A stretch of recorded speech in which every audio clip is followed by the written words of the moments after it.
argentés de silencieux étrangers et les léopards qui sont l'incarnation de la mort silencieuse.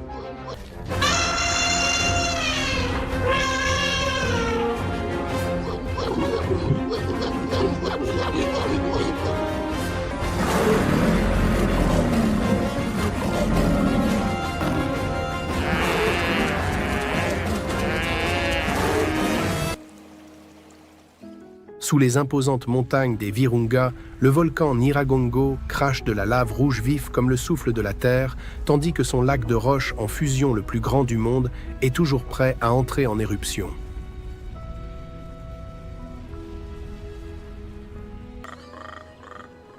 Il y a 5000 ans, les civilisations bantoues ont apporté l'agriculture et l'extraction de ressources dans la région.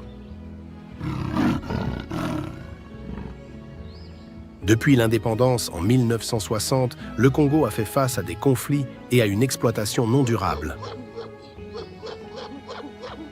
Mais les efforts de conservation d'aujourd'hui ravivent à l'espoir, garantissant que ce royaume reste un symbole de la nature indomptée.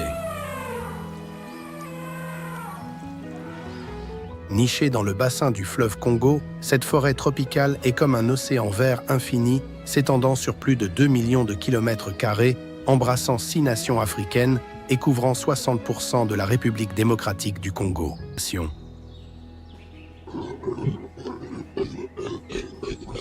Les gorilles de montagne vivent en groupe de 5 à 30 individus. Ils sont très sociaux et communiquent par des gestes, des sons et le langage corporel. Le toilettage et les soins renforcent les liens favorisant des réseaux sociaux complexes qui assurent l'unité du groupe et des connexions individuelles profondes.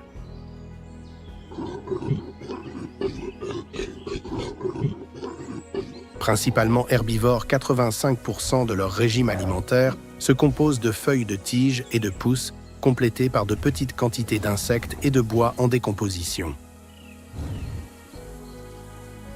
Ils parcourent de 0,5 à 1 km par jour pour chercher de la nourriture en fonction de la saison et de la disponibilité des aliments.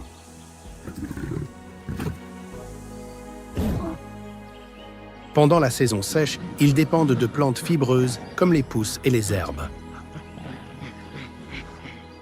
Leur rôle écologique est indéniable car ils dispersent les graines pour régénérer les forêts. Contrairement au groupe de chimpanzés dominés par les mâles, les femelles adultes forment des liens étroits et dirigent le groupe, tandis que les mâles occupent des rangs sociaux inférieurs.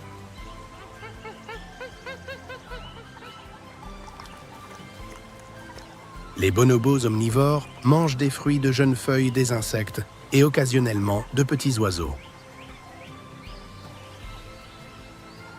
Les fruits de la famille des Moraceae dominent leur régime alimentaire et ils peuvent parcourir jusqu'à près de 5 km par jour pour suivre les sources de nourriture saisonnières.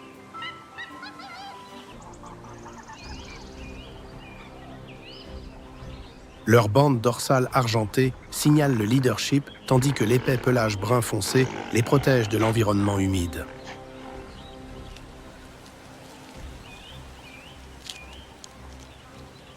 Leur régime alimentaire est flexible, incluant des feuilles de l'écorce des fruits et occasionnellement des fourmis et des termites.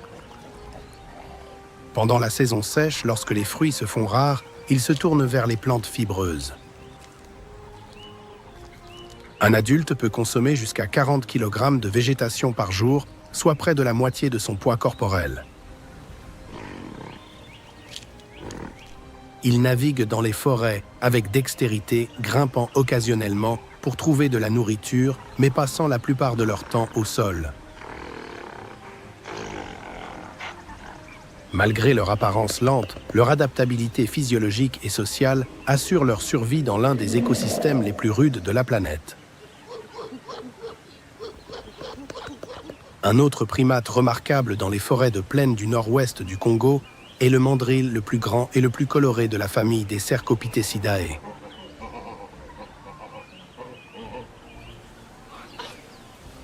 Les mâles adultes peuvent peser jusqu'à 35 kg et mesurer de 68 à 94 cm. Leur visage bleu et rouge vif et leurs croupes colorées non seulement attirent les partenaires, mais signalent également la santé et la domination. Des interactions sociales étroites améliorent la protection du territoire et le partage de la nourriture. Les lions emploient des stratégies de chasse sophistiquées.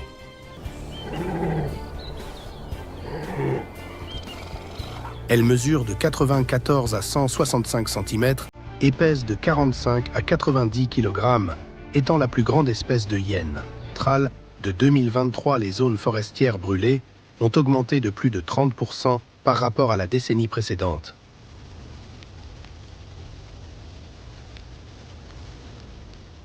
Mais le changement climatique n'est qu'une partie de l'histoire. L'extraction de minéraux précieux comme le cobalt, le cuivre et les diamants apporte la prospérité économique, mais c'est un cauchemar pour la nature. Selon le rapport du WWF de 2024, plus de 70% du cobalt mondial provient de la RDC. Cependant, les cicatrices de l'exploitation minière ont déchiré les forêts vierges, détruisant les habitats d'innombrables espèces. Les ruisseaux autrefois clairs sont maintenant pollués par des produits chimiques toxiques issus de l'exploitation minière, causant des dommages irréversibles à l'écosystème. Les bonobos et les chimpanzés qui dépendent des forêts primaires disparaissent. Selon la liste rouge de l'UICN, en 2024, il ne reste que 15 000 à 20 000 bonobos, une forte baisse. La chasse illégale est une autre menace grave. Éléphants, rhinocéros et primates sont menacés d'extinction par le braconnage. Selon le WWF, en 2024, la population d'éléphants de la RDC est tombée à 10 000 ou 12 000 individus, contre plus de 100 000 dans les années 1980.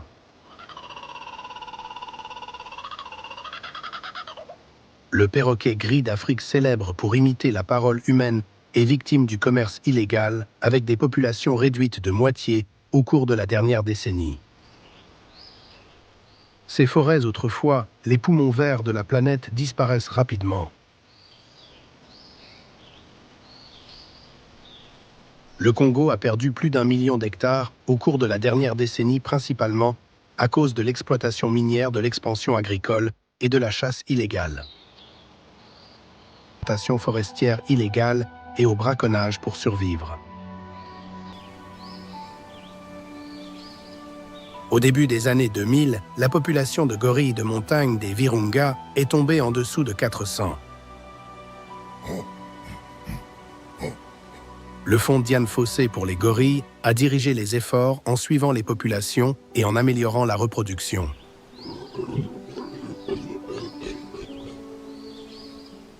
Son rapport de 2024 a révélé que la population a dépassé les 1001 jalons de conservation significatifs.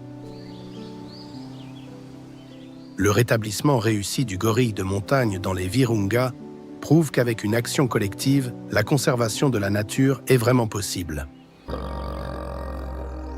Chaque bond d'un singe, chaque éclaboussure d'un crocodile, chaque battement d'aile d'un papillon contribue à un rythme qui perdure depuis des millénaires.